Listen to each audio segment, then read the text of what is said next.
Hallelujah, praise the Lord. ஆண்டவராகிய இயேசு கிறிஸ்து நாமத்தினாலே உங்களை வாழ்த்துகிறேன். கர்த்தர் உங்களை ஆசீர்வதிப்பார். இன்றைய நாள் மெய்ப்பணி சத்தம் சங்கீதத்தின் புஸ்தகம் 27ஆம் அதிகாரம் 4ஆம் வசனம். கர்த்தரிடத்தில் ஒன்றை நான் கேட்டேன், அதையே நாடுவேன். ஹல்லேலூயா, பெரிய வசனம் தான், இது மட்டும் எடுத்துக்கிறேன். கர்த்தரிடத்தில் ஒன்றை கேட்டேன், அதையே நாடுவேன்.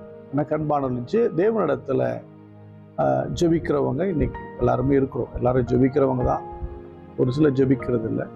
ஆனால் எப்போ வந்தாலும், ஆலயத்துக்கு வந்தாலும், வீட்டில் இருந்தாலும் ஜெப நேரங்கள் இது என்ன பண்ணுறோம், ஏதோ ஒரு வேண்டுதலையோ விண்ணப்பத்தையோ நம்ம வைக்கிறோம். தாவீது அப்படி தான் சொல்கிறேன், கர்த்தரை நான் ஒன்றை கேட்டேன், அதையே நாடுவேன். அப்படின்னா நீங்கள் தேவ சமூகத்தில் வைக்கிற விண்ணப்பங்களை அல்லது ஜெப குறிப்புகளை, ஜெபங்களை நீங்கள் அதையே, அதை என்ன காரியத்துக்கு நீங்கள் வச்சிங்களோ அதை மட்டும் எதிர்பார்த்துருங்க. சில பேர் ஜபத்தில் உழப்புவாங்க பாருங்க, ரொம்ப நேரம் ஜெபம் பண்ணுற மாதிரி தெரியும். அதில் ஒரு ப்ரேயர் பாயிண்ட்ஸே இருக்காது, ஒரு குறிப்பு கூட இருக்காது, ஒரே ஒரு விண்ணப்பம் கூட அதில் சரியாக பார்க்க முடியாது. ஒரு அலப்பலாகவே இருப்பாங்க பாருங்க.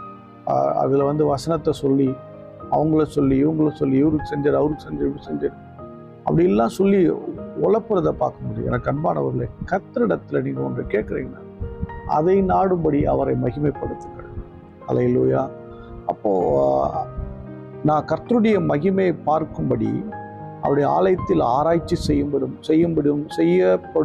செய்யும்படியாகவும் நான் என் ஜீவனுள்ள நாளெல்லாம் கர்த்தருடைய ஆலயத்தில் தங்கியிருப்பதே நாடுவேன்.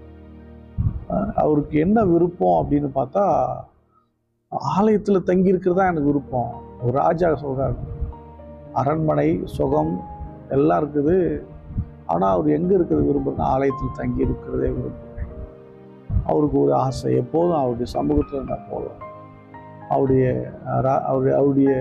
ஆலயத்தில் வீற்றிருந்தால் போதும். எனக்கு அன்பானவர்களே, உங்களுடைய ஆசை என்ன? நீங்கள் எதை தெரிஞ்சுக்கிறீங்க, எதை விரும்புகிறீங்க? எனக்கு அன்பானவர், நீங்கள் எதை கேட்டாலும் ஒன்றையே நாடுங்கள். அதாவது அது கர்த்தருக்கு பிரியமான வேண்டுதலாக இருக்கட்டும், அது கர்த்தருக்கு பிரியமான ஜபமாக இருக்கட்டும்.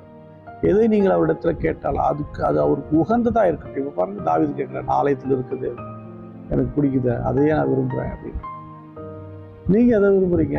சில பேர் அந்த பையனை எனக்கு கொடுங்க, இந்த பொண்ணை கொடுங்க, இந்த சொத்தை கொடுங்க, இதை கொடுங்க, அதை கொடுங்கன்னு எதையோ போட்டு ஜபத்தில் உழப்புறதை பார்க்க முடியும். நீங்கள் எதை எதிர்பார்க்குறீங்க?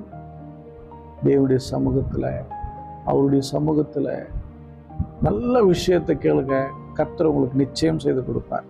எல்லாரும் ஸ்தோத்திரம் பண்ணுவோம். ஸ்தோத்திரம், ஸ்தோத்திரம், ஸ்தோத்திரம். நான் பரிசுத்த பிதாவே உம்மை ஸ்தோத்திரிக்கிற ஆண்டவரே, உங்களுடைய சமூகத்தில் நாங்கள் ஆண்டவரே அலப்பாமல் எதை குறித்து நாங்கள் விண்ணப்பம் வைக்கிறோம் அதையே கடைசி பிடித்து அதில் வெற்றி பெற, அந்த ஜெபங்களுக்கு பதில் பெற்றெடுக்க எங்களுக்கு இருப்பதான் பார்க்கிறோம். உங்களுடைய பிள்ளைகளை ஆசீர்வதி, இயேசு கிறிஸ்து நாமத்தால் ஜெபிக்கிறோம், ஜீவனுள்ள நல்ல பிதா. ஆமென். God bless you. Bye.